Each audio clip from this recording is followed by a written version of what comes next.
Vamos lá, pessoal.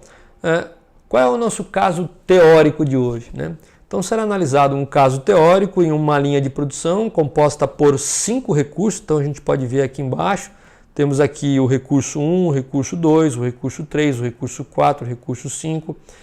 Essa linha de produção ela faz um produto com 2 componentes, um componente A mais um componente B, e no final da linha vai sair o produto X, que é aí a manufatura desses 2 componentes em cada um desses recursos. Okay? Então esse é o nosso caso teórico de hoje. Então essa etapa que eu estou apresentando para vocês, muito interessante, é uma etapa que é um modelo de gerenciamento da capacidade produtiva integrando TOC, que é a Teoria das Restrições, e TPM, com 10 etapas. Então a gente vai falar rapidamente cada uma dessas 10 etapas para que você realmente domine a sua capacidade de produção. Então vamos começar a falar da primeira etapa, que é a identificação da restrição, ou seja, a identificação do gargalo.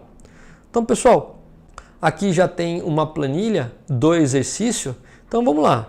A gente já viu que nós temos um componente A e um componente B que vão no final da linha ou em cada etapa do processo, em cada recurso do processo se transformar em X, e a demanda é 50 peças mensais. Então, vamos lá. A gente sabe que tem 5 recursos, né? Recurso 1, 2, 3, 4 e 5.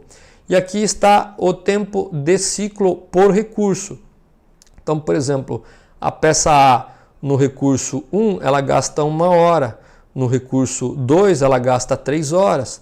No recurso 3, ela gasta 2 horas e meia e assim por diante. A peça B, no recurso 1, ela gasta 2 horas. No recurso 2, ela gasta 4 horas. No recurso 3, ela gasta 1 hora e assim por diante. Qual é o tempo de ciclo de cada uma dessas peças em cada recurso? Ok?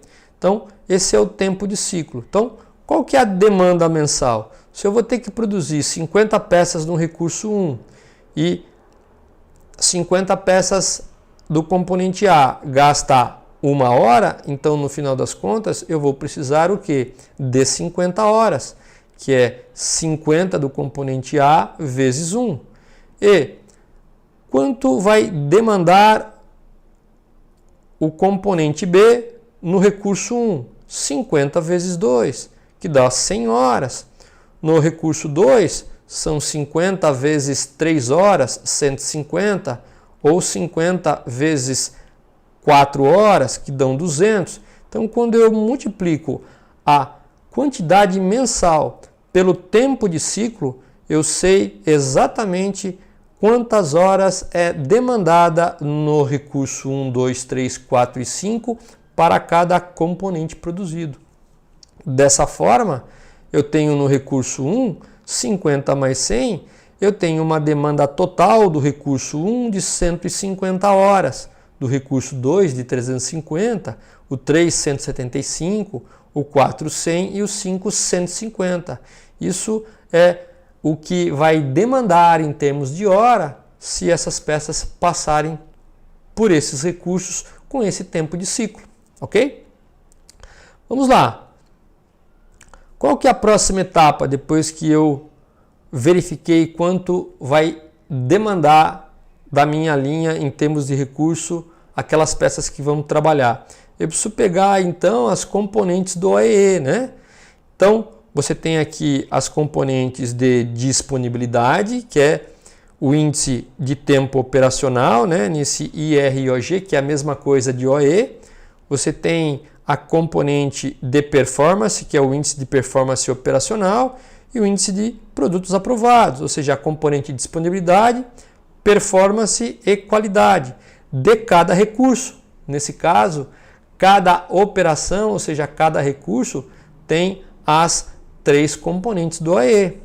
Portanto, você tem o índice de rendimento operacional global, ou índice OE global de cada recurso, aqui embaixo calculado. O que é o ponto 44? É o ponto 83 de disponibilidade vezes ponto 64 de performance vezes ponto 83 de qualidade.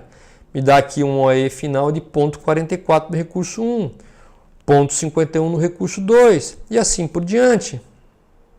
Portanto, a próxima etapa é calcular a capacidade nominal do recurso. Então, o que é a capacidade nominal? Então, como nós comentamos no início, foi considerado que 500 horas disponíveis é a quantidade total de horas disponíveis. Então, se você pegar 8 horas vezes 3 turnos e aproximadamente 21 dias, dá algo próximo a 500 horas.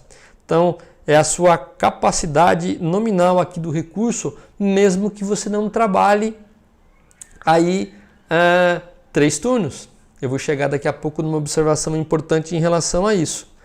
Então, qual que é a capacidade real do recurso?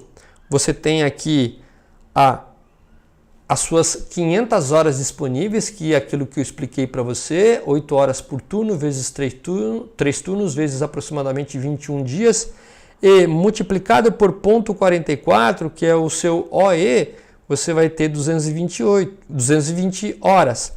Se você multiplicar o OE do recurso 2, 0,51 vezes 500, você vai ter aí uma capacidade real de recurso 253, 0,37 vezes 500, 185. Então, assim você vai calculando o quê? Qual a sua capacidade real? É aquela quantidade de horas disponíveis que você tem multiplicado por seu OE. Dessa forma, você tem uma diferença entre 220 por 150, que é o total, a demanda total de recurso, de 70 horas. Então, aqui está a diferença. Você tem ainda, se você tem 220 horas disponíveis, né? Depois que você multiplica pelo OE e você tem uma demanda de 150, está sobrando 70 horas. Agora aqui já é diferente. Você tem uma capacidade de 253 e na verdade você tem uma demanda total de 350, que está faltando 97 horas. Aqui nesse outro recurso 3, você tem 185 disponível, você é demandado 175, está sobrando 10, aqui está sobrando 64, aqui está sobrando 11.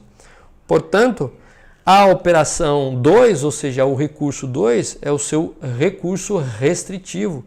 Ele já está devendo 97 horas em relação à sua demanda. Então, você não tem capacidade para que passe toda essa demanda no seu recurso. Então, aqui está a sua restrição, aqui está o seu gargalo. Então, esse é um ponto fundamental para que você entenda aí uma parte do cálculo de capacidade produtiva.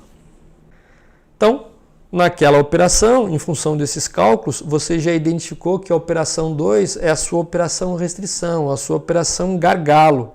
E uma análise necessária a se fazer nesse momento é que, apesar das operações 3, 4 e 5 possuírem um OE menor que a operação 2, nenhuma das três é gargalo. Então, se você perceber aqui, ó, as operações 3, 4 e 5 ela tem um OE menor.